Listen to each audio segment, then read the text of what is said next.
2014 తెలంగాణ రాష్ట్రం ఏర్పడ్డ తదుపరి మొట్టమొదటి చారిత్రక ఎన్నిక.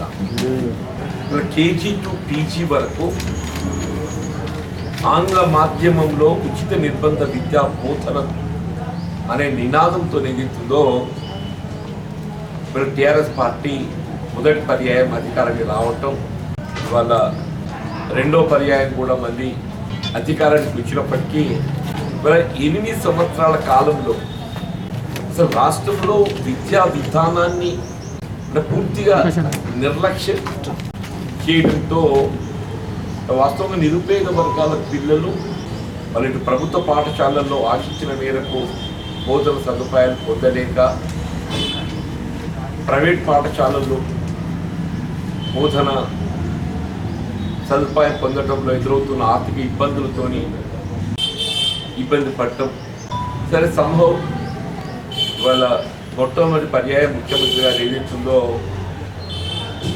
వీళ్ళ ప్రభుత్వ పాఠశాలల అన్నింటిలో ఆంగ్ల మాధ్యమంలో విద్యా బోధన రాబోయే విద్యా సంవత్సరానికి ఆరంభింప చేయడం జరుగుతుందని ఏదైతే మరి నిన్న మంత్రివర్గంలో నిర్ణయం తీసుకొని ప్రకటింప చేయడం జరిగిందో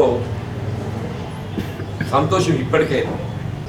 కానీ దాని అమలుకు సంబంధించి వీళ్ళ మౌలిక సదుపాయాల కల్పన అంటే వీళ్ళు కేవలం తరగతి గదుల ఏర్పాటుకు మాత్రమే పరిమితం కాదు. మౌలిక సదుపాయాల కల్పన అంటే ప్రధానంగా బోధన సదుపాయం అనేది ప్రధానం. అన్లెస్ మనం ఆంగ్ల మాధ్యమంలో బోధన సదుపాయం ప్రత్యేకంగా కల్పించగలిగినప్పుడు మాత్రమే మన విద్యార్థులకు న్యాయం చేయగలిగిన వాళ్ళం అవుతుంది. వాళ్ళ లేకుంటే ఒకే తరగతి గదిలో తెలుగు మీడియం బోధన, ఆంగ్ల మాధ్యమం బోధన సైమల్టేనియస్, లేక సంఖ్యాపరంగా ఉపాధ్యాయులు కేటాయింపుకొని మీ 1st to 3rd 4th class ఒకే తరగతి గదిలో కూర్చోబెట్టడం. బోధన సదుపాయం అనేది it must be class to class like in high schools. అట్లాగనే దీంతో ఆ విధంగా కాకుండా సంఖ్యను పరిగణలోకి తీసుకుంటూ 40 మంది విద్యార్థులకు ఒకే టీచర్, 40 మంది విద్యార్థులు అంటే 4 తరగతులు. దాంతో ఏమవుతుంది, వీళ్ళు మీరు ఆంగ్ల మాధ్యమంలో బోధన సదుపాయం అన్నా కానీ ఒకవైపు ఏదైతుందో ఎల్కేజీ ఉంటుంది, యూకేజీ ఉంటుంది, 1st క్లాస్ ఉంటుంది, 2nd క్లాస్ ఉంటుంది. అంటే మనం ఆశించినటువంటి ఒక బోధన మనం కల్పించలేకపోతామని చెప్పంటున్నాను. అంటే దీన్ని మెయిన్ ఏంటంటే మీరు ముందు బోధన సదుపాయాల పట్ల దృష్టి కేంద్రీకరించాలి. మీరు ఎంతవరకు అయితే ప్రతి తరగతి గదికి ఒక అంటే ఫర్ ఎవరీ క్లాస్ ఒక ఉపాధ్యాయుడు బోధన చేయగలిగేటువంటి ఒక పరిస్థితి కల్పించలేకుంటే మనం ఆశించిన ఫలితాలు పొందలేమని చెప్పండి. అంటే ఇది నేను ఎందుకు చెప్పాల్సి వస్తుందంటే తెలంగాణ రాష్ట్రం ఏర్పడ్డప్పటికెళ్ళి కేవలం ఒక పర్యాయం మాత్రమే మన ఉపాధ్యాయులు నియామకం చేపట్టబడలేదు. It was 2017.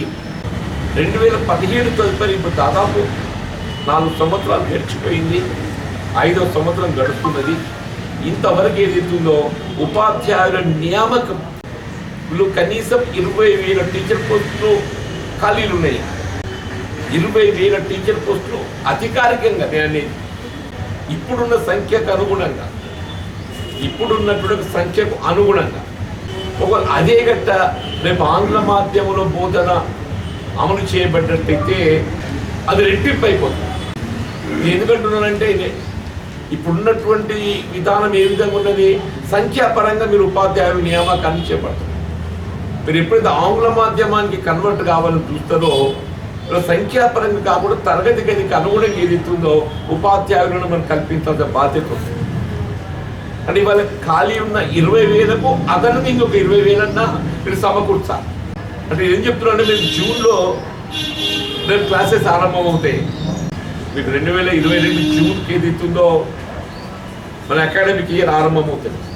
మీరు ఈ లోపు ఏదైతుందో ఈ ప్రక్రియ మనం పూర్తి చేసుకోవాలి. ఈ నియామక ప్రక్రియ చేపట్టబడాలి అని అంటే టెట్ నిర్వహింపచేయాలి. అసలు ఇది ఒక పెద్ద కథ. Teachers eligibility test For teacher recruitment, one must be qualified for teachers eligibility test. మీరు ఎంతవరకు అయితే టీచర్స్ ఎలిజిబిలిటీ టెస్ట్ క్వాలిఫై కారో మీరు వారైతే ఉపాధ్యాయ నియామకానికి అర్హత పొందాలి. దురదృష్టం ఏంటంటే బహుశా దేశంలో కూడా అంటున్నాను, ఇది టెట్ నిర్వహించలేని రాష్ట్రం for the last 5 years. For the last 5 years, last TET was conducted in 2016. Telangana రాష్ట్రం ఏర్పడ్డ తదుపరి కేవలం ఒక పర్యాయం మాత్రమే టీచర్స్ ఎలిజిబిలిటీ టెస్ట్ నిర్వహించడం జరిగింది. దాని వల్ల 2016. దాని తదుపరి ఒక 5 బీఈడి బ్యాచ్లు వచ్చినాయి. ఈ క్వాలిఫైయింగ్ కూడా ఏదైతుందో 7 సంవత్సరాలుగా పరిమితంగా ఉన్నది కదా. అంటే ఇప్పుడు నేను ఏమంటాను, ఇమీడియట్గా ఫస్ట్ మీరు టెట్ ఎగ్జామ్ నిర్వహించారు. మీరు ఆంగ్ల మాధ్యమంలో బోధన ఏదైతే ఆరంభింపచేయాలో ప్రభుత్వ పాఠశాలల్లో అని చెప్పిన ప్రభుత్వం తలస్తున్నదో దాని మొదటి స్టెప్గా మీరు టెట్ ఇమీడియట్గా ఫిబ్రవరిలో నిర్వహించాలి. మీరు ఎంతవరకు అయితే టెట్ ఇమీడియట్గా నిర్వహించలేకుంటే బోధనా సిబ్బంది నియామకం చేయడం సాధ్యం కాదు. మీరు బోధనా సిబ్బంది నియామకం చేపట్టబడలేకుంటే మీరు ఆశించినటువంటి ఒక ఫలితాన్ని పొందలేదు. ఇది కేవలం కాగితాలకే పరిమితమవుతుంది.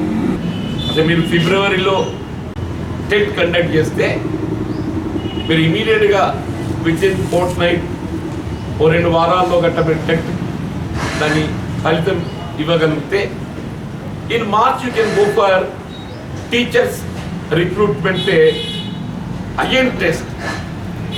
మన టీచర్స్ రిక్రూట్మెంట్ కూడా మళ్ళీ మీరు ఎగ్జామ్ కండక్ట్ చేయాలి. And that you have to go in March. మళ్ళీ దాని ఫలితాలు వెల్లడింపజేయాలి. ఈ ప్రాసెస్ అంతా మే లోపల కంప్లీట్ కావాలి.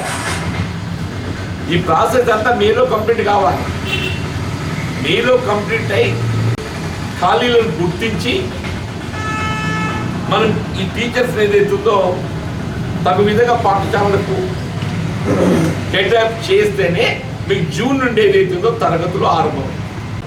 ఇప్పుడు ప్రస్తుతం ఉన్నటువంటి ఉపాధ్యాయులు though they are qualified and eligible, వాళ్ళు ఆంగ్ల మాధ్యమం బోధనకు ఏదైతుందో కన్వర్ట్ చేయాలంటే వాళ్ళకి ఓరియంటేషన్ ఇస్ మోర్ ఇంపార్టెంట్. ప్రస్తుతం ఉన్నట్టుగా విద్యా విధానానికి అనుగుణంగా వాళ్ళు తర్ఫీదు పొంది వాళ్ళు ఆంగ్ల మాధ్యమంలో బోధనకు అనుగుణంగా తీర్చిదిద్దాలని చెప్పంటే అగైన్ మళ్ళీ వాళ్ళకి orientation that is more important.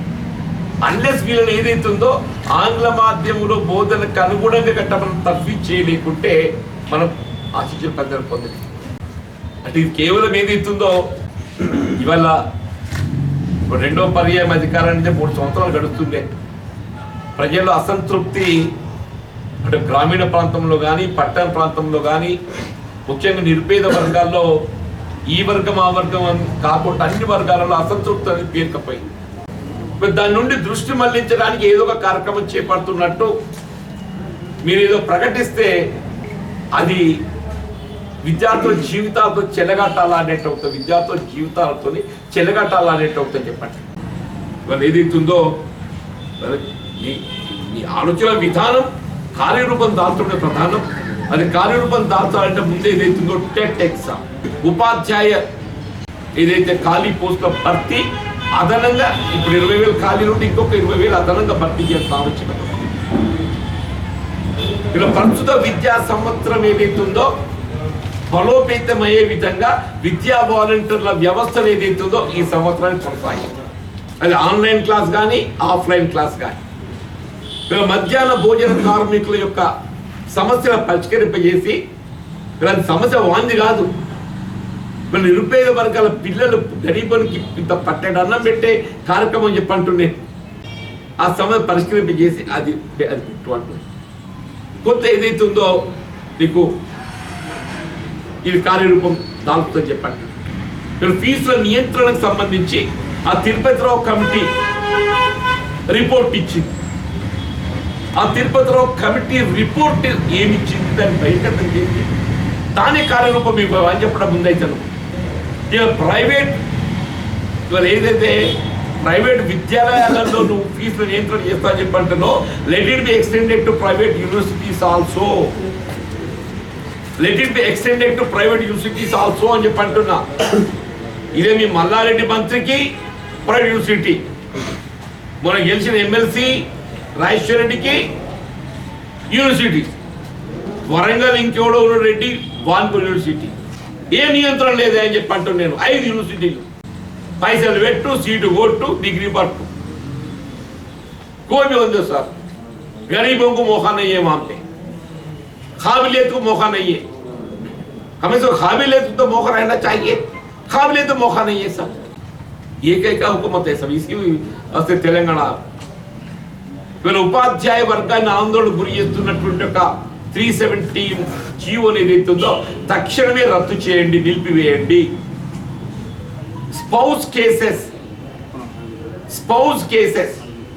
24 hours లోపల ఏదైతుందో వాళ్ళందరి భార్య భర్తని ఒకే గూటికి చేర్చండి. భార్య భర్తలు ఒకే గూటికి చేర్చండి.